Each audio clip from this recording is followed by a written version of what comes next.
શુભનો સૂરજ ઉગાડવો હોય ને તો સૂર્યના પહેલા ઉઠવું પડે, બાકી આ 10 વાગ્યા સુધી પડી રહી અને ખાલી ખોટા સપના ના જોવાય, બરાબર? જો શેર મતલબ કે સિંહને જો શિકાર કરવો હોય ને તો એને સવારે ઉઠીને દોડવું પડે ભાઈ.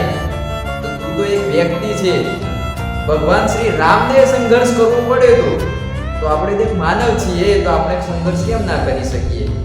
કારણ કે સંઘર્ષ કરવાથી જ આ દુનિયાની અંદર તમે ટકી શકશો. એટલે પોતાની જાતને બરોબર ઘસી નાખો અને એ રીતે ઘસી નાખો કે પોતાની જાત ની અંદર તમે એક હીરો ઉત્પન્ન કરી નાખો. એવી રીતે પોતાની જાતને ઘસો તો ઉઠો, જાગો અને ધ્યેય પ્રાપ્તિ સુધી મંડ્યા રહો.